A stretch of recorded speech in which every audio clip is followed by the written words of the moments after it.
The second greatest Tommy Cooper impersonist after me myself, but the thing of taking that on the road, two Tommy Coopers. Anyway, the funny thing happened to me the other afternoon. I came out of a pub the other afternoon. I had a couple of drinks and I was feeling quite chipper. There were a gang of school kids across the street, and they were whispering and pointing at me, and I thought, do you know what? Jesus, I remember that. I remember being that age. I remember Lee Hurst hosting this show called The Salvage Squad, right? And they said he can't handle working with old people. I didn't know that. But they said to me, we need somebody that could guide us through the intricacies of late Victorian steam engine replication and restoration. Someone who's going to appeal to the front room engineer and geek. I know, the lead singer of Magnus.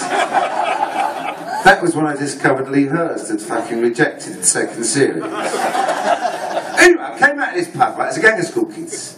They're whispering and they're pointing, and I'm thinking, yeah, what the fuck? I'll give them a couple of minutes of my time, I'll sign a few autographs.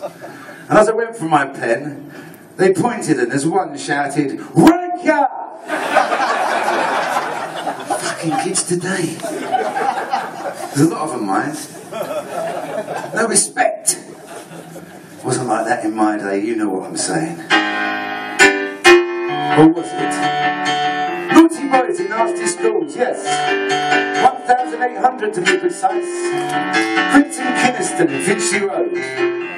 Kids from the roughest estates from Maida Vale, Kilburn, North West London and beyond. We used to take the afternoons off. Headmaster hanging out the top floor of the school shouting, "I can see you boys!" That didn't fucking matter. By the time we got all the way down the stairs, we're over the fence and long gone. Leaving him driving round the enormous perimeter of the school with a loud hailer shouting, "Get back into school!" We drove our woodwork teacher, Mr. Pringle, so mad he used to chase us around the classroom with a giant metal ruler, like a maniac in the jungle with a machete. The thing was, his name wasn't even Mr. Pringle. We just called him that to drive him mad. And we did. But I remember, there was this song on the radio at the time. It was, "Teacher, leave them kids alone." I used to think, our school, it was like, kids leave the poor bloody teachers alone. But oh, what fun we had. I remember one morning, my mate Steve New came into the assembly with a nun and an acoustic guitar. The nun proceeded to strip off in front of the whole school, while Steve played Children of the Revolution.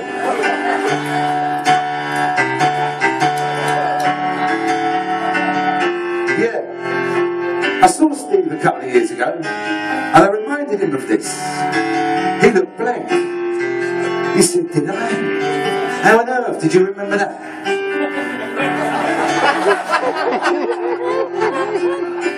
He led quite a colourful life, did I, Steve? The only time I ever remember seeing a full contingent of kids at my school was for the annual end-of-term fight with St George's down the road. Hundreds of us just turned up on instinct. I don't know how, seeing as half of them hadn't been there for the other 364 days of the year. No Facebook, BlackBerry Messenger, mobile phones. Just turned up spontaneously, like some great natural wonder, like salmon swimming upstream to spawn, or birds migrating east, or whatever. A phalanx of 125 Suzuki mopeds at the front, kids with crash helmets, followed by a delinquent rabble wielding cider bottles. There'd be a volley of bricks and bottles that would clambered over the fence of St George's like medieval siege. It's brilliant. Our version of the Eton Wall game. But strangely, there wasn't even Pusher School next to ours. It was the American school. Well, that was another world. Pretty girls, Coca-Cola machines, kids talking to each other, and bicycles. We never had bikes. We'd nick one, ride around for half an hour, throw it in the canal. But strangely, there was no tradition of attacking their school. It might have had something to do with the three burly CIA-looking blokes at their school gates. But legend had it that the enormous smoke glass window above their entrance was bulletproof. Well, someone got half a brick to test the theory. And guess what? It fucking wasn't. Naughty birds in nasty schools, headmasters breaking all the rules. Having fun, playing fools, smashing up the woodwork tools. All the teachers in the pub, passing on the radio, trying not to look up when the lockdown bell will ring again.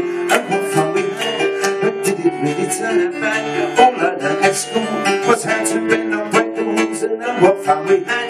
But at the time it seemed so bad, trying different ways to make a difference to the headmasters had enough today. All the kids have gone away, gone to find them next to school. Every turn that is the rule. Since the lonely Benzies came, send my backsides again. All the small ones tell tales, walking home and squashing snails. Oh, what fun we had, but did it really turn out bad? All I learnt at school was how to bend and break the rules, and oh, what fun we had.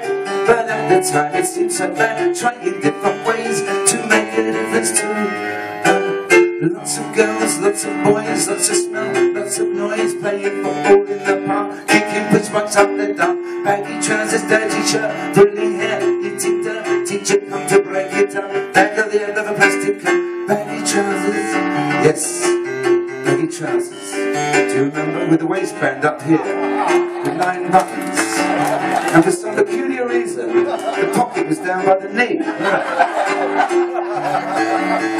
Baggy trousers, baggy trousers.